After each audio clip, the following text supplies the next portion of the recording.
merasa kesulitan ya, pernah juga ada momen di mana Mona merasa itu udah mau nyerah tuh. Ya udahlah gitu kan, nggak usah, selesai saja gitu ya. Sebetulnya nih orang maunya kok banyak banget sih, pengennya banyak banget. Mungkin suami sudah bertanya berulang-ulang, saya sudah lakukan ini, lakukan itu, tapi si istri merasa tidak cukup, kurang, apalagi ya yang kurang.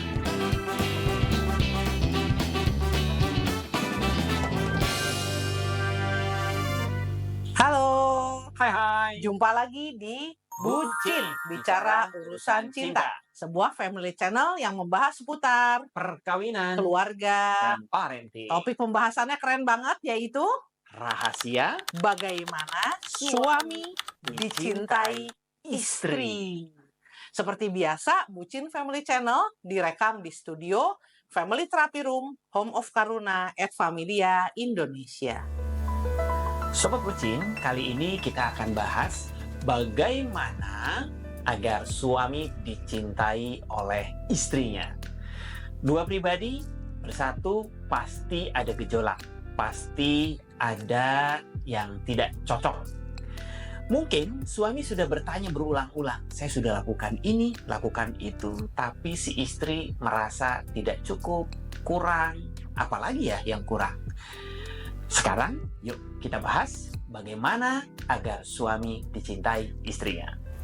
Sobat Bucin, sekarang mari kita lihat teori-teori psikologi yang bisa menjelaskan bagaimana suami agar dicintai oleh istrinya.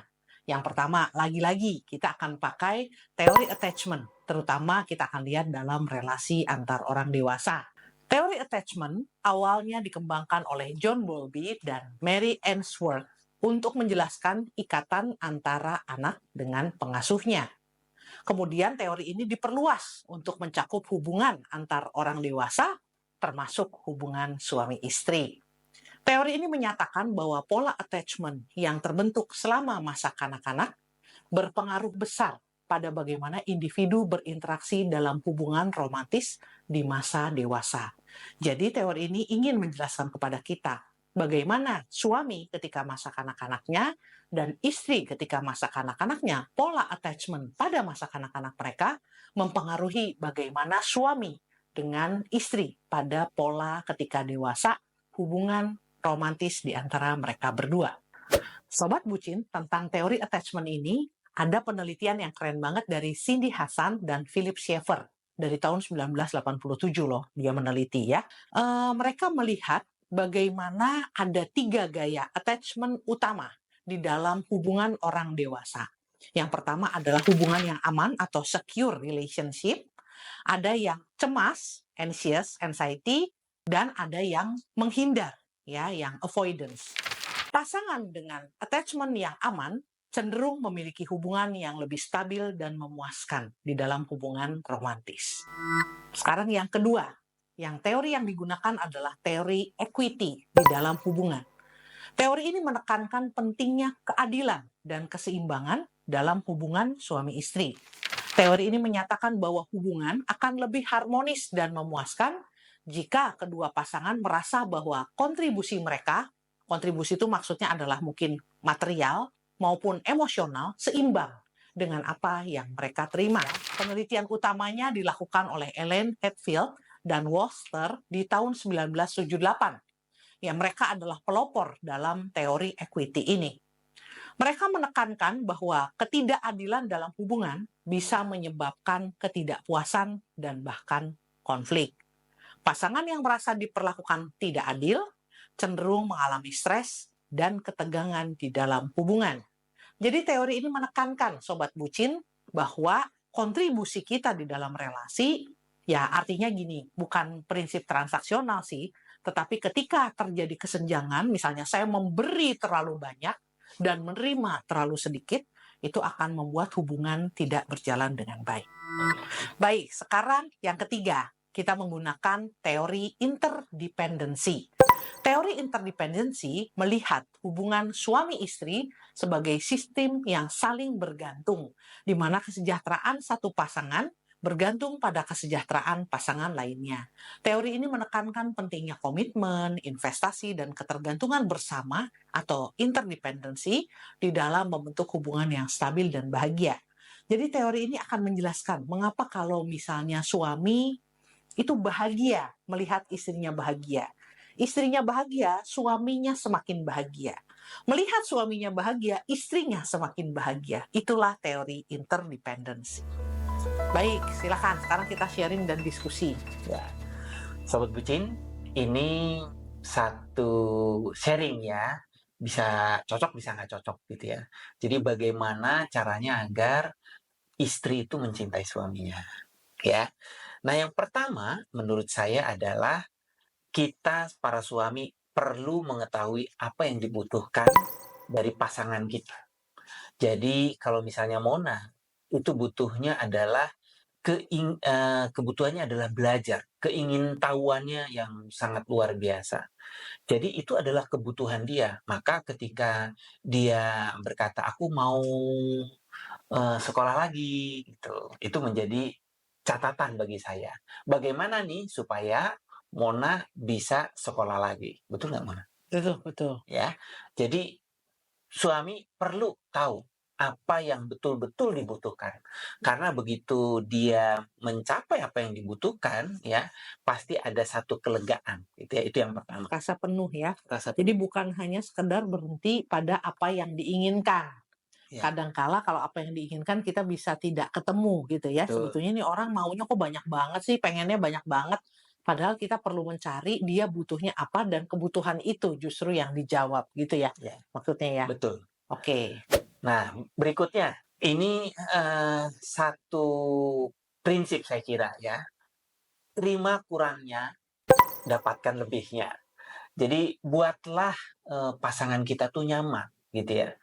Perbedaan di episode yang lalu, beberapa yang lalu juga saya suka katakan ya, salah satu perbedaan kami yang mencolok itu, Mona itu senang yang dingin-dingin gitu.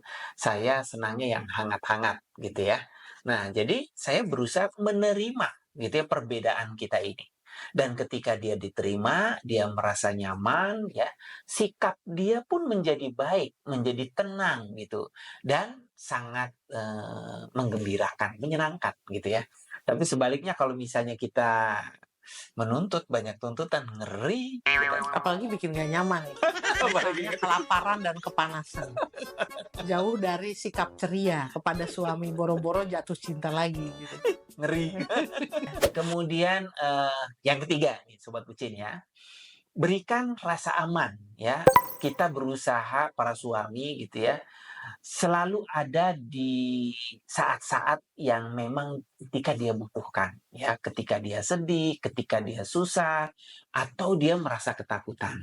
Kalau Mona mungkin terkesan ketika saya selalu hadir ketika anak-anak lahir. Itu ya, Iya. salah satunya ya. 3 kelahiran anak saya, 3-tiganya Chandra hadir. Hadirnya itu bukan cuma hadir, Sobat Bucin, bukan cuma di depan ruangan karena kami persalinan normal.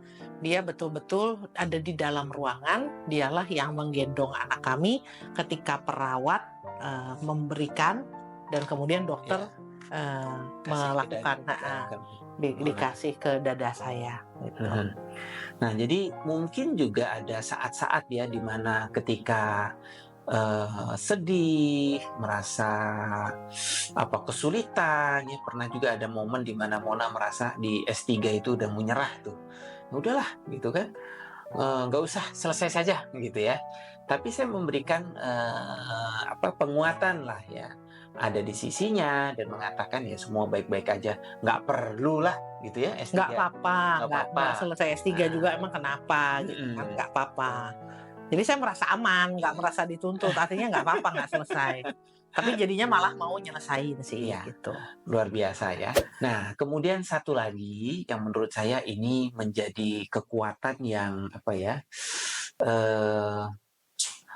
membuat suami menurut saya ya khususnya gitu ya merasa mencintai Mona ya, karena dia itu prioritasnya adalah anak.